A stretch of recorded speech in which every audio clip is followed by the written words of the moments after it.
When I was 19 and a sophomore in college, I had a boyfriend I thought I really loved. Looking back, maybe it was just teenage puppy love infatuation. Not sure, but I guess it's not important. I know I'm very biased and what I want is what's best for my daughter, but I think my feelings are getting in the way of that. I had been with Tom for about 8 months at that point. He was on the baseball team and very popular. But one day I discovered I was pregnant and told Tom. He freaked out and got super pissed. He demanded I get an abortion, said he would not stay with me otherwise. He did offer to pay the full expenses of it though. So I went to the clinic and I couldn't do it. I'm very pro-choice and told myself the logical thing to do would be to have an abortion. But when it came down to it, I just couldn't do it. I admit part of it was that I was afraid, but I also felt an attachment for my baby. The thought of getting rid of him / her made me feel like throwing up. So I told Tom that I did love him and I wasn't trying to trap him, but I simply couldn't have an abortion. Maybe we could look into adoption, but abortion was out. Tom said he had never loved me, and while I was fun, I was now causing him too much trouble for him to bother with me anymore. And I was right, I wasn't going to trap him. He said I was free to choose to keep the baby, and he was free to choose to have nothing to do with me or it, and to not even think of trying to get child support from him. I won't go into details, but Tom made it clear he would make life as miserable as possible for me if I tried to contact him again, get child support, etc. Maybe it was wrong to do, but I figured all that trouble and drama just wasn't worth it and I would make my own way. I was, however, devastated and completely heartbroken. I admit it really me up. I never spoke with or saw Tom again. I did consider adoption, but in the end, long story short, I chose to keep my child. Faith is 4 now. It's been a long and hard road, but I graduated college and got a job. We live in a tiny apartment and finances are tight, but we make do. I love Faith like crazy and I do not regret the choice to keep her whatsoever. She makes me a better person and we have a good life. However, 3 days ago I received a letter in the mail. It was from Tom. Inside the envelope was a letter and a check for $3,000. This is what the letter said: Vika, I know this is coming out of nowhere and I'm sorry, but I didn't know a better way to do this. I am so sorry for how I acted 5 years ago. I was selfish and a complete fool. I know that doesn't begin to cover it. These past 5 years have really had an effect on me. I got a job at Restraint. I started hanging out with different people. Good people instead of college jocks. I know I ran from my responsibility and I treated you with callous cruelty. I know I can't undo what I did, but I want to make it right. Here is a check for $3,000 for Faith. I know that doesn't begin to cover what her expenditures have been, but I wanted to show I am serious about what I'm about to say. I want to be a part of our daughter's life. I will go as slow as you like. I would very much like to set up regular child support payments as well as pay off whatever back child support I owe you for the past 5 years, including hospital appointments during your pregnancy. I know I don't deserve it, but I want to meet my daughter and be a part of her life in whatever way I can. I want to help her and I want to help you and start making up for the terrible way I acted. Here is my contact information. I am willing to do what you ask of me. Thank you for your time. Tom. I was blown away. I'm also beyond pissed off. I'm thinking of the pregnancy I had to deal with after getting dumped like that. Exams and papers I had to write. Giving birth to her on my own. The late night feedings, all the diaper changes, the constant crying. Trying to afford clothes to keep Faith warm during the winter as she grew while also making sure she didn't go hungry, the tantrums. The first steps, first words, the potty training. He wasn't there for any of that, and now he just wants to come waltzing into her life like nothing happened. After doing whatever he felt like now that Faith is out of the unfunny baby years and she's a well-behaved child who can now carry on a conversation, and knows how to use toilet and doesn't wake up every 2 hours. Faith has started asking questions like, where is her daddy? How come she doesn't have a daddy? And I've been doing my best. I've been saying mommy doesn't know where daddy is, true until now. And she doesn't have a father because daddy wasn't ready to be one when she was born. Maybe that's the wrong answer, but I am doing my absolute best. I'm thinking of how Tom hurt me and bailed when life got hard. I can't stand the thought of him doing that to Faith. She's a sweetheart and quite sensitive. She doesn't understand unkindness. She makes friends with everyone and is very innocent. I've done my best to teach her to be a calm, kind, respectful person, and everyone loves her. However, I do know she needs a good male role model in her life, and I do feel guilty for not having one for her. I haven't had a boyfriend or dated since Tom because all my energy and focus has been on graduating college, getting a job, and being a good mother to my daughter. I never really thought about Tom much after Faith was born, but now that I am with this intrusion into our lives, I think I hate and despise him. I want him to just go away. I wanted to not even cash the check and to tell him to take his money and shove it, but my parents and close friends reminded me that that is Faith's money and she is entitled to it, and I agree. At minimum, I want to get some child support going because Faith deserves all the financial assistance and opportunities she can get. However, I know if I get regular child support, Tom will want to be in Faith's life, and frankly, I don't want that. I don't want him to hurt her and bail when life gets hard, because it is when you have a kid. I also feel like he doesn't deserve her. 4-year-olds are a lot more fun than infants. How convenient he suddenly shows up and wants to be a dad when the hardest part is out of the way. But I honestly do want what's best for Faith. I think she deserves to have a good daddy. I just don't think Tom is. I think Faith is better off having no dad than a bad or half-assed one. She deserves the money. But am I right to take the money and not give Tom any access to my daughter? I can't stand the thought of him hurting her. The thought of dropping her off at his house where I don't have access to her makes me want to scream and run away. Am I out of line for taking Tom's money but saying that's as close as he will ever get to her? I am not convinced in the slightest he has changed. I feel like this is guilt money and I want to throw that check in the trash. But it's Faith's money, not mine. Faith and I have a good life, and I feel like Tom is going to ruin that. But is it right to keep Faith from her biological parent when he has sent the money? I hate feeling like I owe her him because of that. P.S.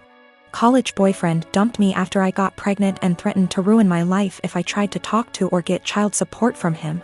Almost 5 years later, I get a $3,000 check in the mail and a letter apologizing for what he did, and saying he wants to be a dad. I want to tell him to stay the hell away from us, but I want what's best for my child. Tom is listed as the father on the birth certificate. I have 2 sisters that I'm close with. I also have a niece, Leah. Leah is 16, and after my ex-wife decided to split up and divorce due to infertility problems that lasted for 5 years, I started a college fund for Leah to help her go to her chosen college. That was in 2019. Now I visit my mother's home, where my sister and Leah are living, every week to spend the weekend together. This past weekend I was asleep upstairs while my mother, my sister, and Leah were in the kitchen. I came downstairs to grab a glass of water and heard my sister talking about my ex-wife expecting a baby with her new husband. This struck a nerve and I kind of froze from shock. I then heard Leah react to the news repeatedly saying, "I told you so, I told you so." Then explained she's always thought that I was the one with a problem for not being able to have a baby with my ex, but that I was too afraid to admit due to fragile masculinity. I could not believe what she said, but what made it worse is her following statement about how my ex was smart to get a divorce before it was too late. I went upstairs and into the room and shut the door and stayed there for hours. Mom and sister saw me about to leave and insisted to know what the problem was. I didn't want to argue, but I told them that I heard what Leah said about me. Leah stopped eating and got quiet. My sister tried to play dumb, but I told her I heard their entire conversation about my ex-wife and her pregnancy news. My sister tried to backpedal, saying Leah is just a kid who doesn't know much about this stuff and was just spouting nonsense. I told them I don't want to talk about it and they refused to let me leave, but I left eventually. I later sent my sister a text telling her about how hurt and devastated I was because of what Leah said, and told her I will no longer be responsible for funding her education. My sister kept trying to call, then texted saying Leah didn't mean what she said and offered to make her apologize, but I didn't feel comfortable being in the same room with someone who blamed me for something that was out of my control and something that literally turned my life upside down. My mother tried to get me to come over so we could talk, saying Leah doesn't deserve me turning my back on her like that. I haven't seen my sister nor Leah after what happened, but they are still trying to contact me, which means there's still a room for a discussion, and so I've decided to go see them tomorrow. sit down together and have a long conversation. But this. I admit that I was mad when I told my sister about the college fund cancellation. I love Leah so much and see her as my own daughter. Unfortunately, her dad, my brother-in-law, is deceased, and so I understand losing a parent at a young age and relate to the kind of hurt she carries inside. Lost my father in an accident when I was 11, and I think that sitting down and talking things out is the best option before I make any decision. Also, one more thing to clarify, both my ex-wife and I were having these fertility issues. Both sides, but since my ex-wife got pregnant soon after her new marriage, then my family thought that I was the problem originally. It is what it is, and I'm learning to not words get in my head so easily. I'm not mad at anyone, I'm just trying to move on with my life like anybody else. My husband Derek and I have been married for 3 years, together for 7 total. Several years ago, about 6 now, I guess, I worked closely with a male coworker, Paul, that Derek was never fond of. Paul and I never had an inappropriate relationship. Derek's jealousy wasn't completely out of nowhere. I get why he felt that way. Those couple years were a perfect storm of relationship stress. I was working long hours. We were living apart after trying and failing to move in together. Our relationship was still fairly new. And then you add in a handsome coworker I had to spend long hours with and saw more than my boyfriend at the time. Paul was the source of several fights. Again, we never did anything that wasn't completely kosher. Eventually I told Derek he needed to trust me and get over it, or we were going to have to break up. He said he would stop worrying, and for the most part things were good. When Paul transferred out of state a few months later, things were really good. There were no worries at all, and our relationship has been amazingly strong ever since.